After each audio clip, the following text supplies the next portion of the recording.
she has a high body count. What the does that matter? At this point, how do you know? She could have she could have had a high body count from high school. Like maybe she was going through something in high school and she came out of high school with like 20 bodies already. Yeah.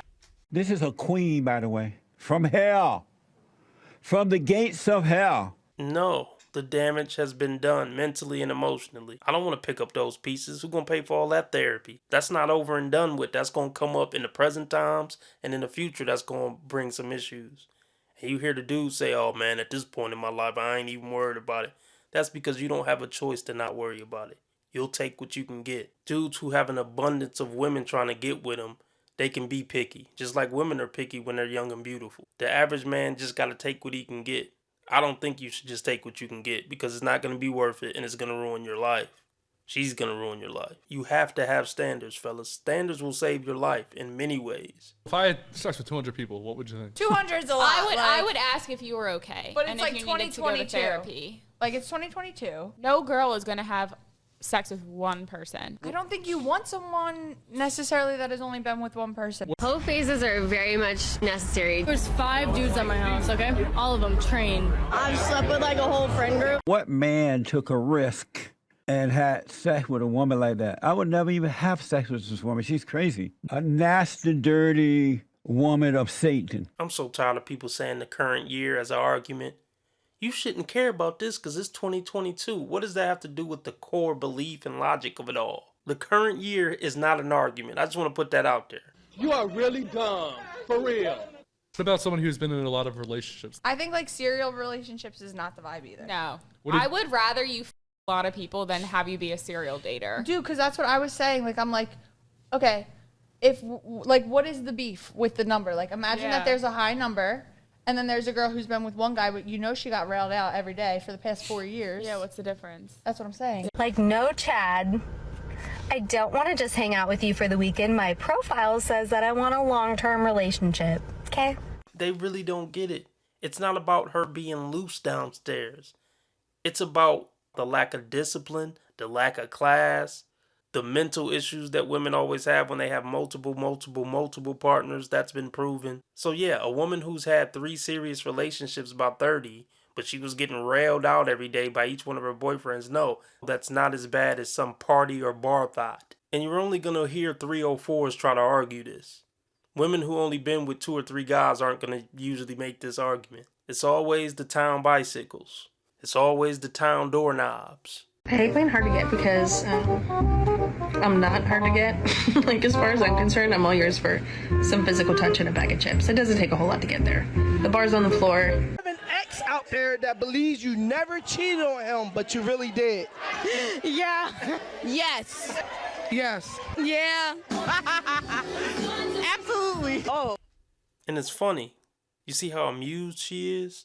Most of them don't have morals. Doing devious, evil things is hilarious to them. I got into an entanglement. If she's like genuinely trying to learn and comprehend human decency, that's the look you're gonna get out of her.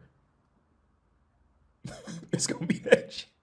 I think that's true with any good man. You guys just light up when the woman in your life is taken care of. I see it. I don't think I used to believe it because I was hurt so badly in my previous marriage that I just like put on, instead of rosy colored glasses, black ones. And I was just like, everything, I would see it through that evil whatever way. But now as I watch men, and this is partially, I have you to thank for it, you've shown me what a good man does and what makes a good man happy. And it's so shocking to me to see how much joy you guys get out of supporting us and making sure that we're taken care of. It's just a phenomenal feeling to know that we have that support. Just aren't used to rejection, so who's gonna trip really off of that? Women aren't used to hearing no. Yeah. Don't put your hands on me. Don't touch me. No. Yeah. They don't want to hear that. Dudes are always usually thirsty. Dudes are always usually thirsty. So when you finally hear like no, it'll throw the bitch off. But all you doing is just staying a boss. Standing within your mean. If she really want to with you, she'll know how to reach you. Nothing piques a woman's interest more than hearing the word no from you. It instantly makes you stand out from every other dude she ever been around. And especially if you say no to bedroom fun. You're like, nah, we ain't ready for that. You know, I just met you. You know, let's see where things go. Oh man, she's gonna want to taste your blow pop 10 times more now. Just cause you made her wait and built that tension up. Yeah, that's the point she knows she dealing with a different breed when you tell her no to bedroom fun. No, I'm cool. That'll happen when it happen. I ain't pressed for it. Let's just watch this movie real quick. I really just wanted to Netflix and chill. And don't get me wrong, none of the stuff that I say is guaranteed 100% every time. You always gotta leave room for the 20% anomalies. It might turn some women off. Like, he don't want to get this, but do he swing the other way or something? They always go to the shame, insults, and guilt. He shouldn't say that about a woman. Why can't you say women are wrong when they're wrong? You want to be making moves on the street, have no attachments, allow nothing to be in your life that you cannot walk out on in 30 seconds flat if you spot the heat around the corner. Am I the most attractive girl in the world? No. But do I have a great personality? Also no. But do I wake up every morning and try and be the best person I can be? No. It doesn't matter if she's the head of astrophysics or if she's the head of giving head on 4th and Broadway. It doesn't matter, dude. It's the same shit. I want to build a life. I want a future. Sick of it. Tired of it. We're saying no to coffin dates. We're saying no to buffer dates. We're saying no to walks in the park. How much money does a guy need to date you? About like 100K. 100,000. At least 100K a month. 200,000 a month. Probably well over 400K. 500 grand at the least on the figures. Like $1 million, $2 million. 6 foot minimum. At least 6 foot. Company under 6 foot. What height is too short for a guy? Anything under 6 foot. Okay, first of all, I didn't miss the red flags. I looked at them and thought, damn, that's sexy. And that's my problem.